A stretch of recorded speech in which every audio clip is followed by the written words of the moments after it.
Ever green సాంప్రదాయం latest designs క్వాలిటీలో compromise అయ్యే ఛాన్సే లేదు.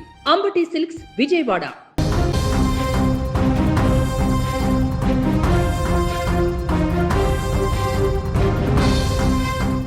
కేరళలో ఆసక్తికరమైనటువంటి పరిణామాలు చోటు చేసుకుంటున్నాయి.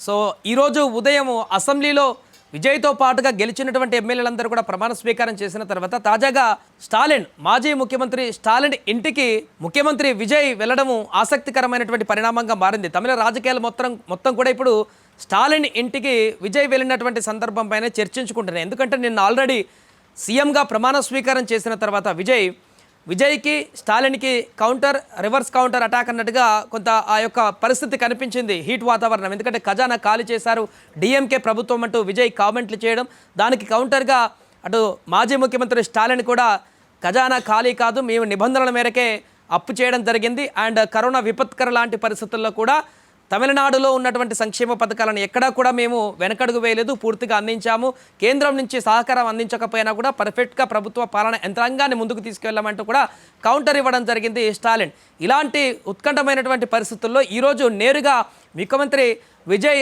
స్టాలిన్ ఇంటికి వెళ్ళడం, అది కూడా స్టాలిన్ కుమారుడు ఉదయనిధి ఇప్పుడు శాసనసభ పక్షనేతగా ఉన్నాడు, మొన్నటి వరకు డిప్యూటీ సీఎంగా ఉన్నారు అక్కడ.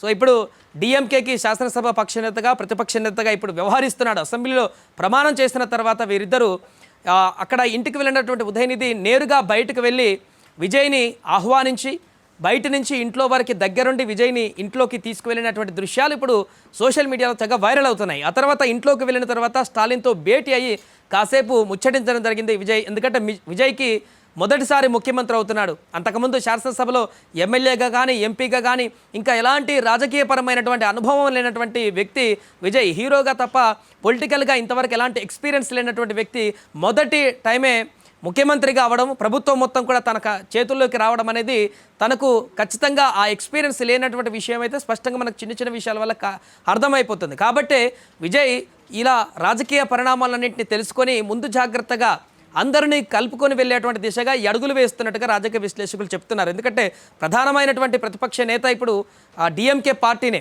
స్టాలిన్ లేకపోయిన అసెంబ్లీలో ఉదయనిధి ద్వారా స్టాలిన్ బయట నుంచి ప్రతిపక్షానికి సంబంధించి శాసనసభ వ్యవహారాలకు సంబంధించి అన్నీ కూడా తన కన్సల్లోనే జరిగేటువంటి అవకాశం ఉంది. కాబట్టి స్టాలిన్ని కొంత సపోర్ట్, అంటే ఆల్రెడీ చెప్పాడు 6 months వరకు మేము వెయిట్ చేస్తాం, 6 months వరకు విజయ్ ప్రభుత్వం ఏ రకంగా ముందడుగు వేస్తుందో అన్నీ కూడా మేము చూస్తాం, ఆ తర్వాత జరిగేటువంటి పరిణామాలకు మేము అప్పుడు రంగంలోకి దిగుతామన్నట్టుగా చెప్పారు. కాబట్టి ఇప్పటికిప్పుడు డిఎంకే కానీ స్టాలిన్ కానీ మిగతా ఎవరైనా కూడా విజయ్ ప్రభుత్వం పైన కానీ లేకుంటే పాలనా విధానాలపైన కానీ తీవ్రంగా విమర్శించేటువంటి పరిస్థితి లేదు.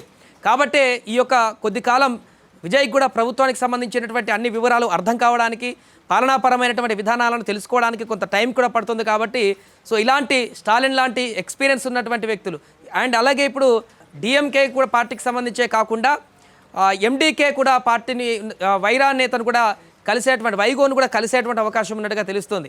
సో ఇలా ప్రతి పార్టీకి సంబంధించినటువంటి నేతలను, అంటే అలాగే అన్నా డిఎంకేకి సంబంధించినటువంటి కీలక నేత పళనిస్వామిని కూడా విజయ్ ఇప్పుడు వెళ్ళి కలిసేటువంటి అవకాశం ఉన్నట్టుగా కూడా చర్చ కొనసాగుతుంది. అంటే విజయ్ ముఖ్యమంత్రిగా బాధ్యతలు చేపట్టిన తర్వాత ఏమాత్రం కూడా గర్వం అనేది తీసుకోకుండా, నేను ముఖ్యమంత్రి అనేటువంటి ఆ యొక్క అహాన్ని తన పైన ఎక్కించుకోకుండా పూర్తిగా మిగతా నేతలందరితో కూడా నేను కలిసి పనిచేస్తాను, వారందరితో కూడా సయోధ్యతో ముందుకు వెళ్తాననేటువంటి ఒక సంకేతాన్ని దీని ద్వారా ఇచ్చినట్టుగా మనకు కనపడుతుంది.